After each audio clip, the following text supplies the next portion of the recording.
चलो जल्दी से कनेक्ट हो जाओ भाई, सभी जल्दी से कनेक्ट हो जाए। हाँ जल्दी से कनेक्ट हो जाओ सभी, फिर क्लास शुरू करते हैं आज के हम।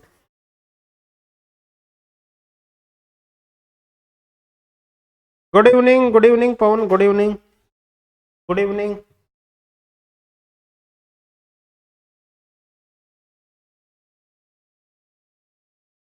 Good evening Shahrukh Khan, good evening, good evening, good evening. हाँ जल्दी से शेयर जरूर कर दो, शेयर जरूर कर दो वीडियो को। तो देखो आज केमिकल काइनेटिक्स का अपना 5th लेक्चर है। केमिकल काइनेटिक्स का 5वें नंबर का लेक्चर है, 5th नंबर का लेक्चर। और आज अपन बात करेंगे यहाँ पर कोलिजन थ्योरी। कोलिजन थ्योरी, ये स्पेलिंग में गलती हो रही है, कोलिजन थ्योरी। कोलिजन थ्योरी इसकी बात करेंगे ना, आज बात करेंगे हम किसकी, कोलिजन। अब देखो कोलिजन थ्योरी क्या होती है, ठीक है। आपको बता देता हूं कि ये जो है अपने केमिकल काइनेटिक्स का जो फर्स्ट ग्रेड की केमिकल काइनेटिक्स हमने स्टार्ट करी थी यहाँ पर, उसका ये अंतिम लेक्चर है। आज अंतिम क्लास होगी केमिकल काइनेटिक्स की। उसके बाद कल से फिर एक न्यू चैप्टर की हम शुरुआत यहाँ पर कर, ठीक है। तो सीरीज है, कंटिन्यू ऐसे ही चलती रहेगी, डेली हम पढ़ते रहेंगे, ठीक है। और हर चैप्टर को कम से कम क्लासेज में हम खत्म करने की कोशिश करेंगे, इफेक्टिव से इफेक्टिव यहाँ पर पढ़ाने की कोशिश यहाँ पर जरूर करें। अब यहाँ पर देखो ध्यान देना, जैसे केमिकल काइनेटिक्स, केमिकल काइनेटिक्स में और भी बहुत सारी चीजें हैं। जैसे अपन यहाँ पर बात कर सकते हैं केमिकल काइनेटिक्स में, यहाँ पर फोटोकेमिकल रिएक्शंस भी दे रखी हुई होती है, चेन रिएक्शंस भी दे रखी होती है, यील्ड ऑफ प्रोडक्ट्स वगैरह की बहुत सारी चीजें यहाँ पर है, कॉम्प्लेक्स रिएक्शन है। लेकिन क्या है कि यहाँ पर जो अपन क्लासेज कर रहे हैं उसका अपना टारगेट क्या है, अपना टारगेट है कि ऑल ओवर इंडिया के अंदर जितने भी फर्स्ट ग्रेड के एग्जाम हो, चाहे वो केवीएस हो, एनवीएस हो, DSSS हो, आरपीएससी हो, यूपी हो, एमपी हो, झारखंड, हरियाणा एटसेट्रा, सभी फर्स्ट ग्रेड एग्जाम में जो टॉपिक है सिलेबस में, सभी के सिलेबस में जो टॉपिक है उनको यहाँ पर अपन कवर कर रहे हैं। यहाँ पर अगर कोई टॉपिक पढ़ा रहे हैं तो इसका मतलब समझ जाना कि वो टॉपिक ऑलमोस्ट सभी पीजीटी के सिलेबस में, चाहे वो किसी भी स्टेट की पीजीटी हो, सभी के सिलेबस में अवेलेबल है।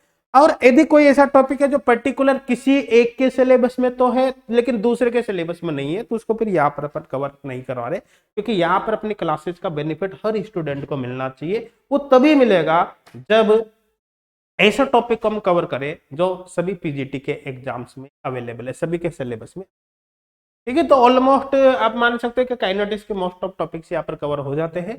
आज की क्लास अंतिम क्लास रहेगी, तो चलो बात करते, शुरुआत करते हैं हम कोलिजन थ्योरी की, शुरुआत करते हैं हम कोलिजन थ्योरी की। चलो collision theory, collision theory, collision theory. देखो कोलिजन थ्योरी का क्या मतलब है, देखो समझने की कोशिश करना। सबसे पहले तो मैं आपको बता देता हूं, जो कोलिजन थ्योरी है वो kinetic molecular theory of gases पर बेस्ड। ध्यान देना, ये किस पर बेस्ड है भाई, kinetic molecular theory of gases, kinetic molecular theory of gases पर आधारित है। और देखो आपको अच्छी तरह से पता है जो kinetic molecular theory of gases है, गैसों का जो अणुगतिक सिद्धांत है उसके अनुसार गैसेज जो मॉलिक्यूल होता है उनको हम रिजिड हार्ड स्फीयर की फॉर्म में कंसीडर करते हैं। ध्यान देना, इसके अकॉर्डिंग अगर मैं गैसेस मॉलिक्यूल्स की बात करूं तो जो गैसेस मॉलिक्यूल्स होते हैं, गैसेस मॉलिक्यूल्स होते हैं वो बेसिकली होता है रिजिड हार्ड स्फीयर। ध्यान देना, rigid hard sphere, rigid hard sphere, hard sphere.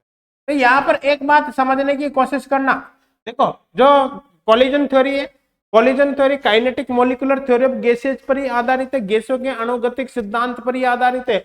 इसीलिए यहाँ पर जो कोलिजन थ्योरी है, कोलिजन थ्योरी में रिएक्टेंट मॉलिक्यूल को भी रिजिड हार्ड स्फीयर की फॉर्म में कंसीडर किया गया है।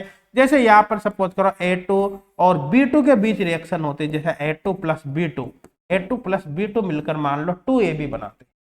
तो यहाँ पर क्या है कि जो ये रिएक्टेंट मॉलिक्यूल है इनको रिजिड हार्ड स्फीयर की फॉर्म में कंसीडर किया गया है। यहाँ पर कहा गया है कि इन रिएक्टेंट मॉलिक्यूल्स के बीच कोलिजन्स होते, कोलिजन्स के दौरान सबसे पहले इनका एक्टिवेशन होता है, फिर जो एक्टिव मॉलिक्यूल्स बनता है वो फर्दर कोलिजन्स के द्वारा प्रोडक्ट में कन्वर्ट होता है। ये यहाँ पर बताया गया है सीधा सीधा, ठीक है। तो इस कोलिजन थ्योरी के बेसिस पर हम यहाँ पर अगर देखें तो यहाँ पर जो रेट कांस्टेंट आता है, rate constant according to collision theory, according to collision theory, collision theory, collision theory के अकॉर्डिंग जो रेट कांस्टेंट की वैल्यू आती है जेड की, जेड इक्वल यहां पर होता है, मैं आपको बता देता हूं, जेड इक्वल यहां पर होता है, सॉरी रेट कांस्टेंट के इक्वल यहां पर होता है z into n star upon n. ये आता है कोलिजन थ्योरी के अकॉर्डिंग।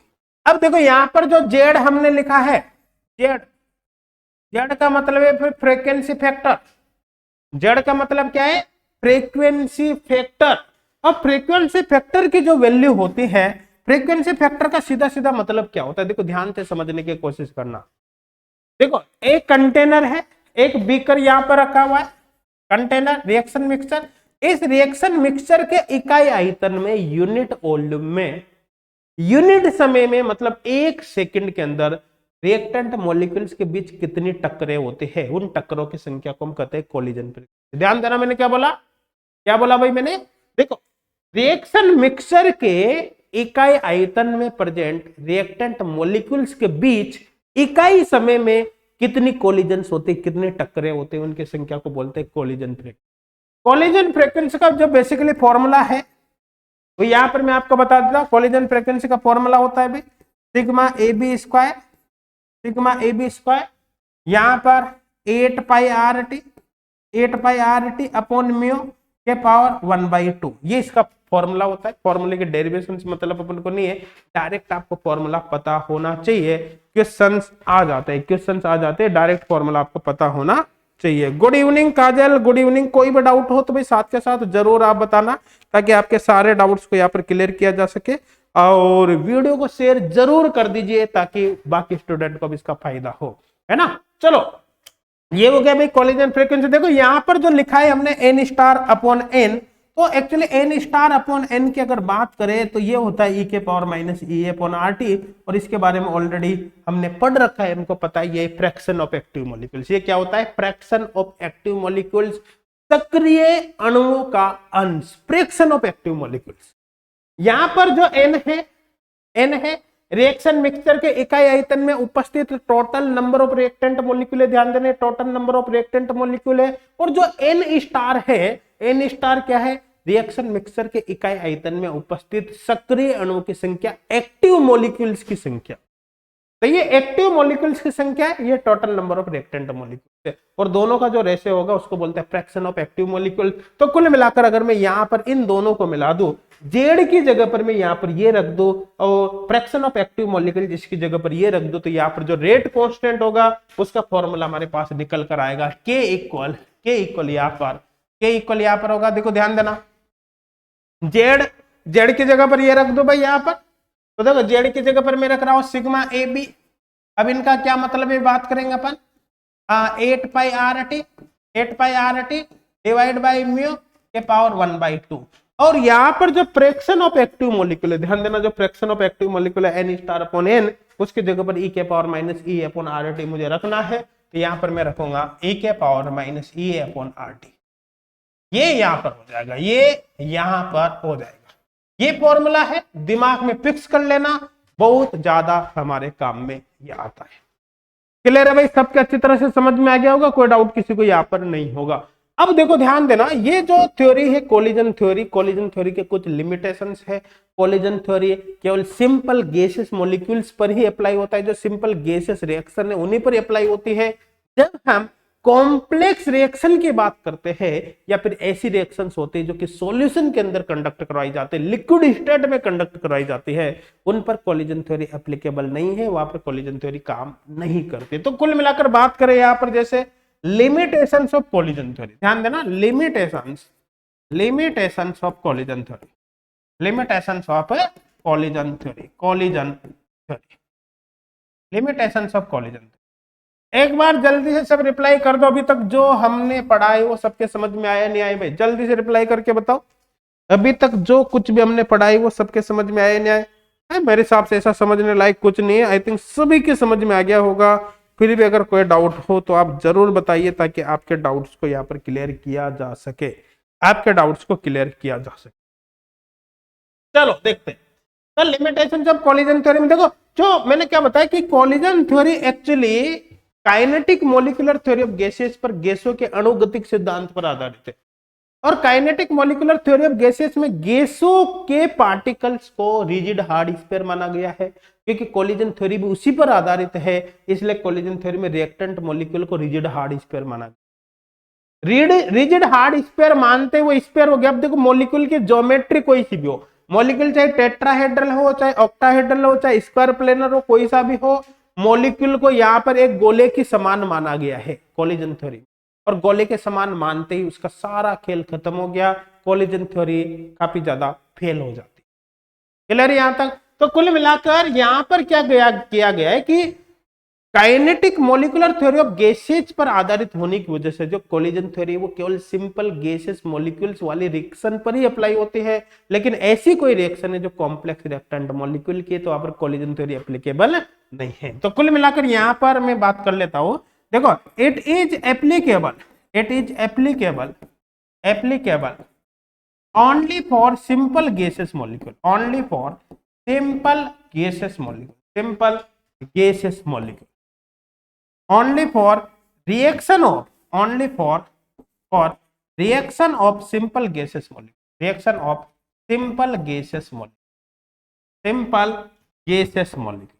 तो देखो जो सिंपल गैसेस मॉलिक्यूल की रिएक्शन है उसी पर अप्लाई होती है। अगर मैं कॉम्प्लेक्स रिएक्टेंट मॉलिक्यूल की रिएक्शंस की बात करूं या फिर ऐसी रिएक्शंस की बात करूं कि जो सॉल्यूशन में कंडक्ट होती है उन पर कोलिजन थ्योरी अप्लाई नहीं होती। क्लियर यहां तक? तो कुल मिलाकर सीधा सीधा है जो कॉम्प्लेक्स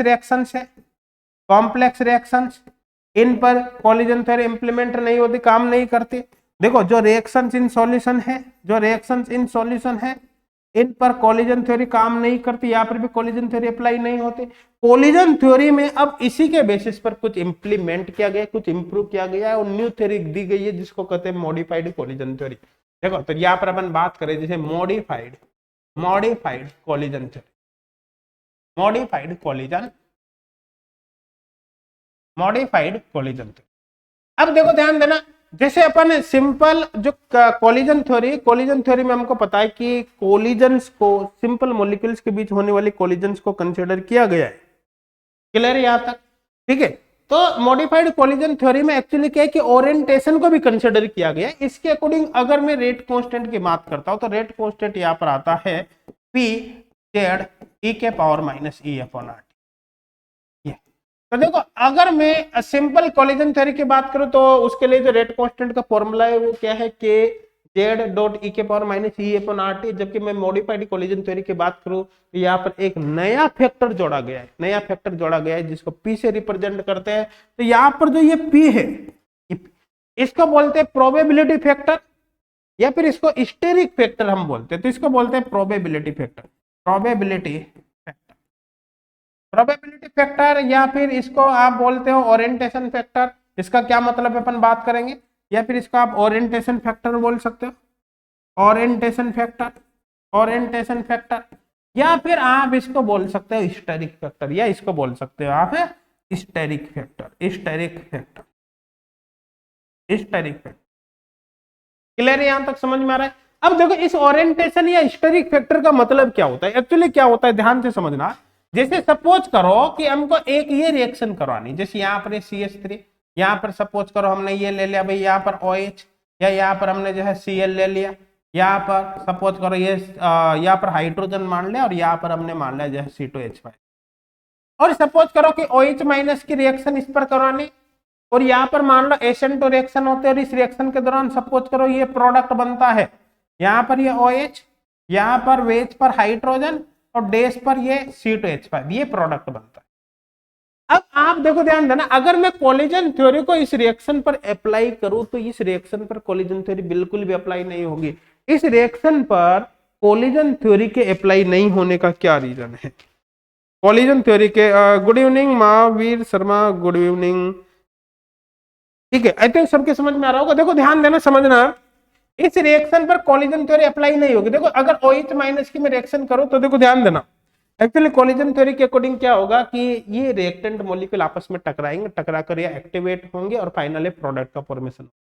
कोलिजन थ्योरी जो मॉडिफाइड कोलिजन थ्योरी होती है वो एक्चुअली क्या कहते हैं कि जब रिएक्टेंट मॉलिक्यूल्स के बीच एक प्रॉपर ओरिएंटेशन के साथ कोलिजन होती है तो ये वो प्रोडक्ट बना सकते हैं, अदरवाइज वो प्रोडक्ट नहीं बनाएंगे। तो कहने का मतलब आप देखो समझने की कोशिश करना, एक रिएक्टेंट मॉलिक्यूल है, दूसरा रिएक्टेंट मॉलिक्यूल। अब ऐसा तो है नहीं कि इन रिएक्टेंट मॉलिक्यूल के बीच दिमाग है, इनके अंदर किसी तरह का कोई दिमाग है कि सोच समझकर एक दूसरे के पास में आएगा और ये डायरेक्ट इसके बैक साइड से अटैक करेगा और सीधा इस लिविंग ग्रुप को यहां से बाहर निकालकर प्रोडक्ट बना देगा।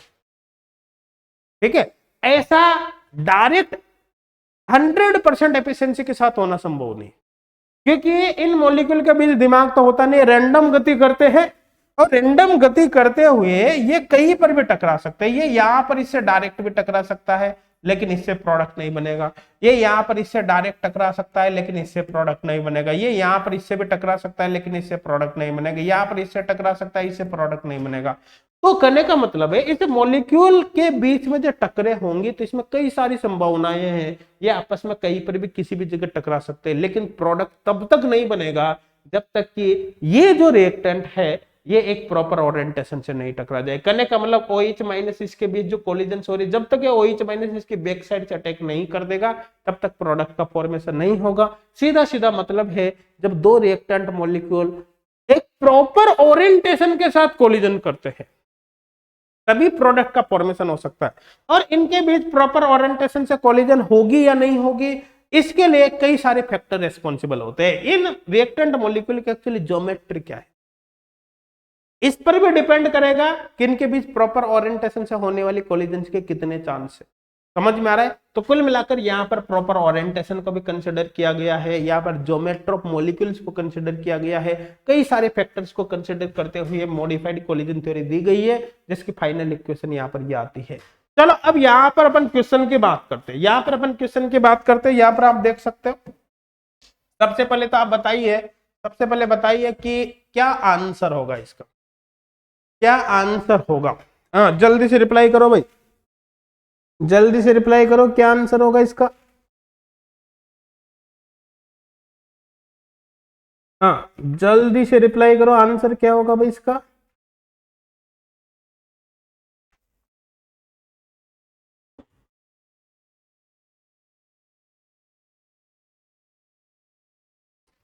सब रिप्लाई करो भाई।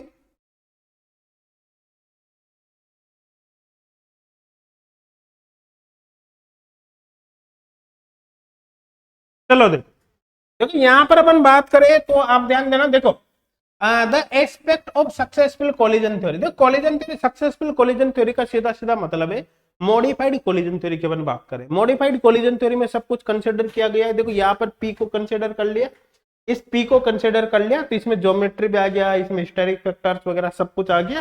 तो यहाँ पर अपन देख सकते हैं, आप हिस्टेरिक रिक्वायरमेंट देखोगे कि दो के बीच जब कोलिजन्स हो गया प्रॉपर ओरिएंटेशन के साथ कोलिजन्स होनी चाहिए। देखो एनकाउंटर रेट होनी चाहिए, जब कोलिजन्स हो रही तो बड़ी फास्ट होनी चाहिए, ताकि इतनी फास्ट हो ताकि एक्टिव मॉलिक्यूल्स का फॉर्मेशन हो सके, क्योंकि जब तक एक्टिव मॉलिक्यूल्स का फॉर्मेशन नहीं होगा और एक्टिव मॉलिक्यूल्स एक प्रॉपर ओरिएंटेशन के साथ कोलिजन नहीं करेंगे तब तक प्रोडक्ट नहीं बनेंगे। और मिनिमम एनर्जी रिक्वायरमेंट वही हो गया, क्योंकि जब तक एक्टिव मॉलिक्यूल नहीं बनेंगे, जब तक किसी मॉलिक्यूल की energy minimum energy threshold energy उसके बराबर नहीं होती तब तक प्रोडक्ट नहीं बन सकता। तो मिनिमम एनर्जी की रिक्वायरमेंट होगी, मतलब सारे के सारे ऑप्शन यहाँ पर एकदम सही। आई थिंक क्लियर हो गया होगा। अब देखो दूसरा जो क्वेश्चन दे रखा है, क्या दे रखा है यहाँ पर, चलो जल्दी से रिप्लाई करो भाई, क्या आंसर होगा इसका? जल्दी से रिप्लाई करिए, क्या आंसर होगा इसका? Good evening, good evening Catalyst Coaching, good evening. Pawan का आंसर डी ऑप्शन एकदम सही था भाई, विश्वकर्मा का डी ऑप्शन एकदम सही था, BL यादव का सी ऑप्शन गलत हो गया। हाँ चलो जल्दी से बताइए इस क्वेश्चन का आंसर क्या होगा भाई, इस क्वेश्चन का आंसर क्या होगा, जल्दी से बताइए। हाँ जल्दी से रिप्लाई करें, इस क्वेश्चन का आंसर क्या होगा?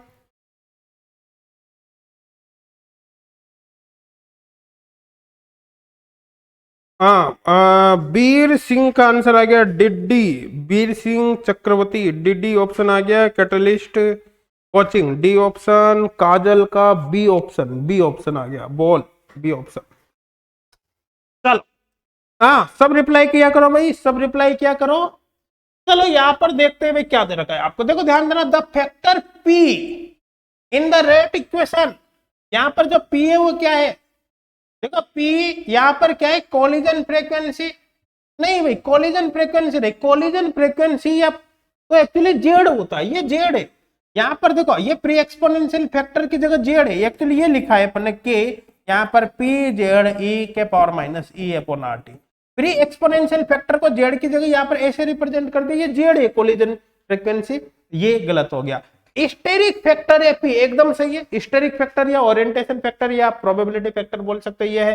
प्रेशर नहीं है, गलत हो गया, ठीक है। प्रोडक्ट कंसंट्रेशन ये नहीं है, ये बी ऑप्शन एकदम सही होगा। मेरे हिसाब से सबके समझ में आ गया होगा, किसी को भी किसी प्रकार का कोई डाउट नहीं होगा। पवन ने क्या कर दिया भाई, एक कहां से आ गया पवन, पवन एक कहां से आ गया, क्लियर है? आई थिंक सबके समझ में आ गया होगा भाई, सबके समझ में आ गया होगा, किसी को कोई डाउट नहीं होगा। चलो नेक्स्ट क्वेश्चन की तरफ आगे बढ़ जाते हैं, नेक्स्ट क्वेश्चन की तरफ हम आगे बढ़ जाते हैं। जल्दी से बताइए इसका आंसर क्या होगा, जल्दी से बताइए इसका आंसर क्या होगा। हाँ जल्दी करिए, जल्दी करिए, जल्दी से रिप्लाई कर दीजिए, इसका आंसर क्या होगा। जल्दी से रिप्लाई करिए भाई, इसका आंसर क्या होगा। हाँ जल्दी रिप्लाई करिए भाई, कॉपी पेन साथ में लेकर बैठा करो हमेशा, और जितना फास्ट हो सके क्वेश्चन का आंसर बताएगा।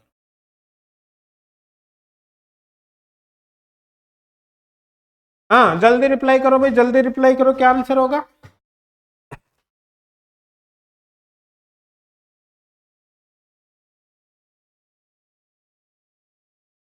चलो काजल का आंसर आ गया सी ऑप्शन, काजल का आंसर सी ऑप्शन। हाँ बाकी सब रिप्लाई करो।